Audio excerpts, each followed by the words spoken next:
سلام نه ملګرو بیخي بد خبر ده چې علي وزیر په څه حالاتو کې دی تازه خبر راغلی ملګرو خو ویډیو سره حتما پوره وګورئ ویډیو شیر کړئ بل اړخ اولل په ملک نصیر کوکخیل ورسره حاجي صمد خان د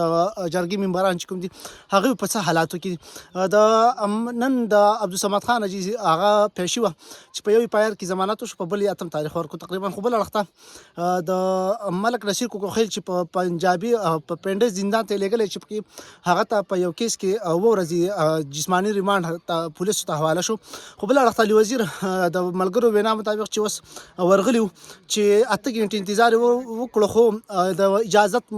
د ملاقات اجازه چې کوم دی ورنکړل شوه علي وزیر هغه د وینا مطابق وایي چې علي وزیر په داسې زندان کې ساتلی دی چې ورسره چرسیان پوډریان دغه جیل ته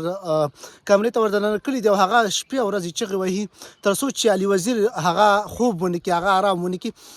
علي وزیر د ګردو بیمار دی علي وزیر بلډ پریشر د هغې شوګر هغه تاسو ټولو ته معلومه ده د هغې ریپورټ تاسو کړی چې لا هم د هغه شوګر او د هغه بیماري چې کوم د هغه بیخي زیاته شوې ده موږ تاسو باندې باید غږ بدرګه کول اواز اوچتول دا په موږ تاسو باندې لازم او ډېر زیات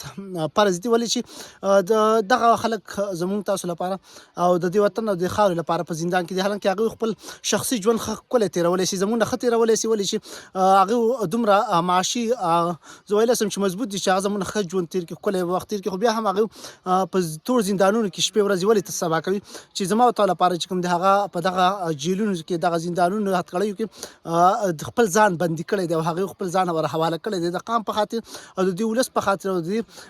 خاورې په خاطر باندې نو بیا موږ تاسو دومره نشو کولی چې یو دا خبر چې کوم دی خپور کړئ درسره او دغه شان په رسنیو باندې هغې لپاره ټرینډ وچلوئ غږ ورته بدرګه کړئ